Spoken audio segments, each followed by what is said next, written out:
Alright, I'm here and our topic we're going to look at is fraction. And with fraction, I try and see how best I can make things as simple as possible. I would just consider myself to be Mr. Simple. Now the question asks, what is a fraction? Now a fraction represents a part of a whole, making it simple as possible. Just one little part of a whole. Now, we will eventually say it represents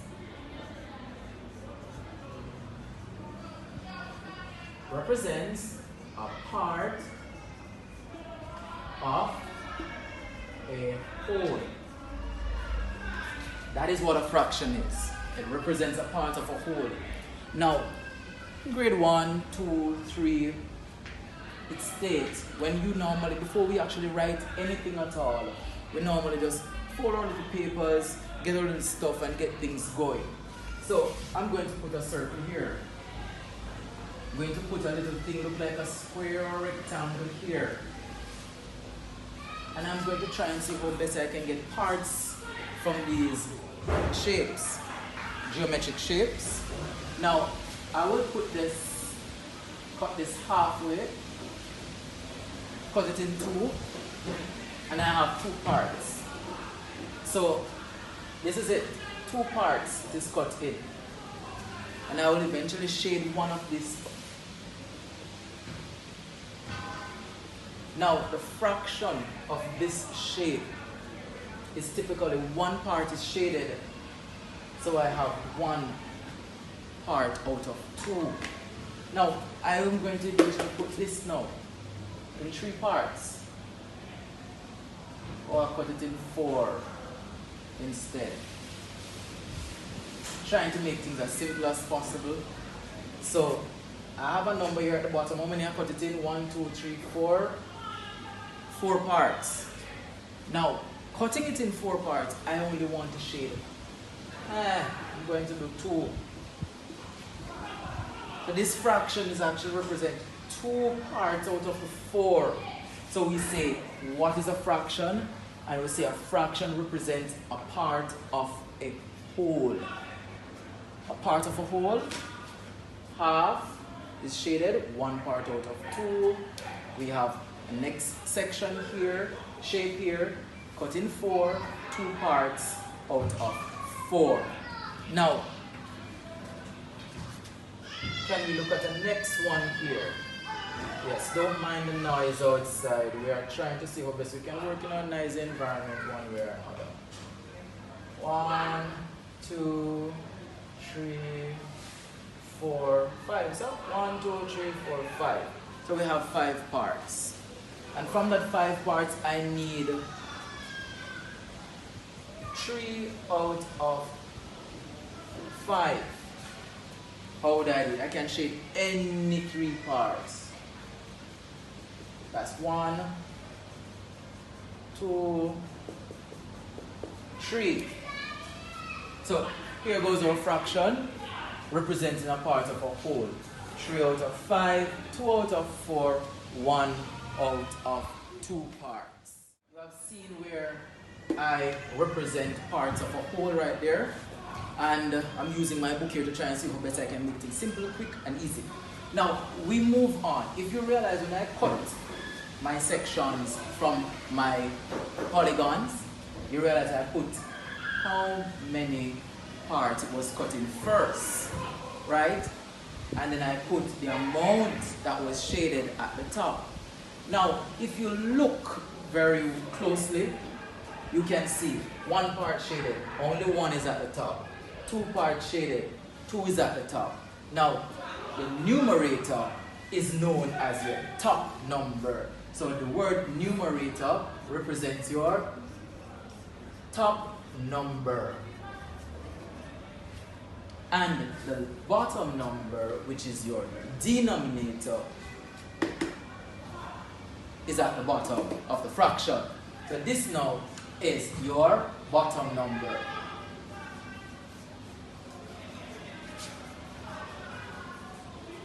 Please don't watch the writing. It's your bottom number. Alright? So top number 1, bottom number, denominator. Alright, so I can go ahead and I can write n for top, d for bottom. N for top, d for bottom.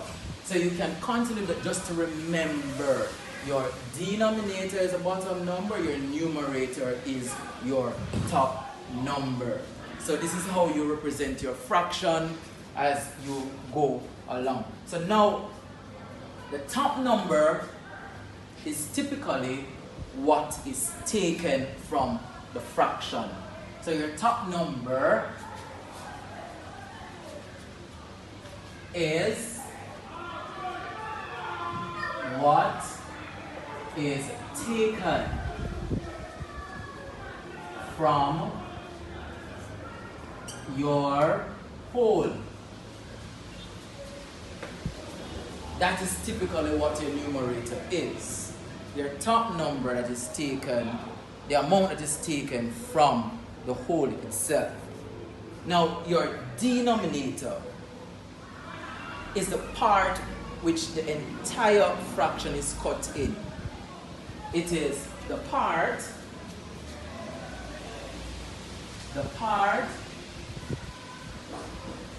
that the whole is cut or divided into. Alright? Alright, so write the fraction for the following. Remember, we talk about our denominator, our numerator and our denominator, and I give this representation right over here. Now, we're going to give you about 4, simple 1, 2, 3 stuff to see how basic can get it sorted out. And see if you understand. Now, write the fraction for the following. I'm going to do my shading. Please don't watch my head back. And you will eventually see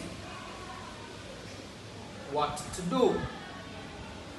Now, write a fraction to represent this polygon here.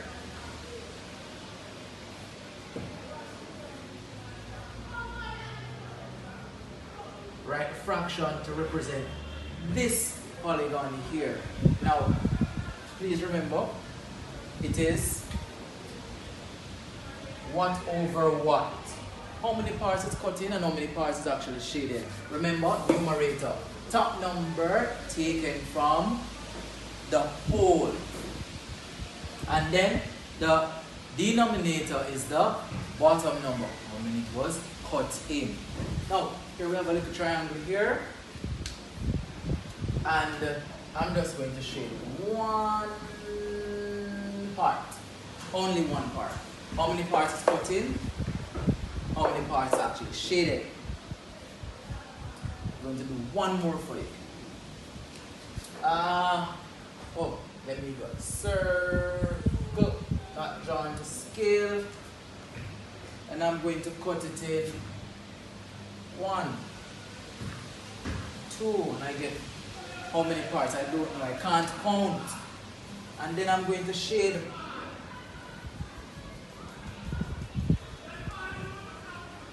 And I'm going to shade. And you're going to write a fraction for this. See here, catch it there, catch that here, catch that here. What number is to be shaded?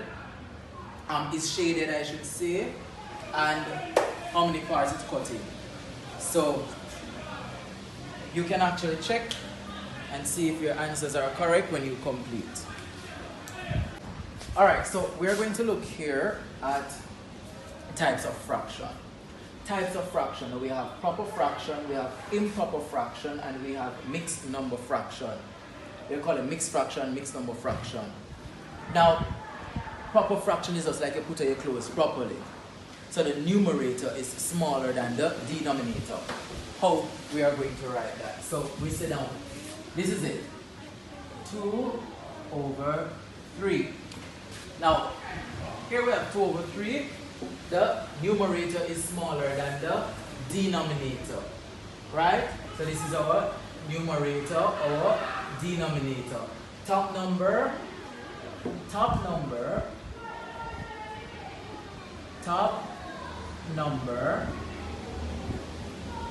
is smaller, right? That is how you know it's a proper fraction. Now we have our improper fraction. And with our improper fraction, we say that the numerator is greater than the denominator. So how is it that we're going to write that one? We have 4 over 3. So 4 over 3, this is telling you that it's an improper fraction. Top big, bottom small. Alright? Numerator, denominator. Top number is greater.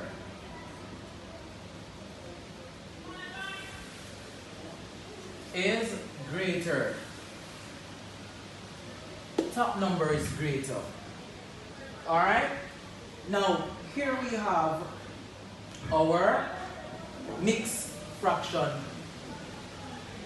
or a mixed number fraction. How is this written? We have a whole number, then we have a fraction. And the fraction that we're going to have must be a proper fraction. So a mixed number fraction or a mixed fraction, we are talking about the whole number at the front, which is at the left, and the fraction that follows the whole number must be a proper fraction. So here we are going to write 1, we have 3, and 1 over 2. So this is a proper fraction, and then we have a whole number at the front, which is considered to be a mixed fraction. Alright? So with the mixed fraction, just as I said, a whole number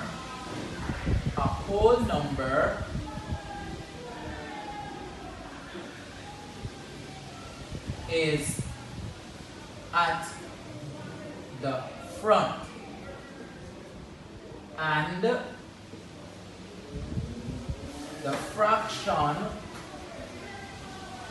that follows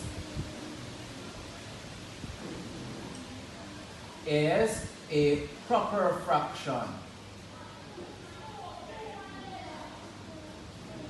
And the whole number that follows is a proper fraction. Alright? So these are 3 types of fraction: proper fraction, improper fraction, mixed number fraction, or mixed fraction, where the whole number is at the front and the fraction that follows the whole number is a proper fraction. The improper fraction, top big, bottom little. Greater number is at the top. The proper fraction tells you now top number is smaller than the bottom number. Top little, as we completed the other one, stating that 3 plus 2 is equal to 5. And we have 5 over 10. Now, we're going to look at our subtraction of like fraction. Remember we said like denominators, same, like fraction, like denominators, just the same, but we're only going to subtract our numerators. Now, here we are with our subtraction. And our first question would be 12 over 15 minus 8 over 15 equal to what? Now, 8 from 12 will give you what? We have a total of 4 remaining, and remember, our denominator remains the same. 15. Now, next question, we want to see how best we can make it simple, quick, and work out for you. 5 over 9 minus 3 over 9. 5 over 9 minus 3 over 9 is the same. Not the same, I should say, but put back our 9, and when we put back our 9, we are going to do what? Minus our numerators. 3 from 5, leave a total of 2. And that will be your answer. So we are subtracting like fractions. Denominators are the same. One more example to show you how easy it is as 1, 2, 3. Now we have 9 over 23 minus 6 over 23 equal to what? 6 from 9 give you a total of what? 3. There goes our 3 for our answer. So we have 6 minus 9 equal 3. But remember, our denominator remains the same. So this is how simple our addition and our subtraction of fractions are. Simple as 1, 2, 3. Alright? So Mr. Simple is out.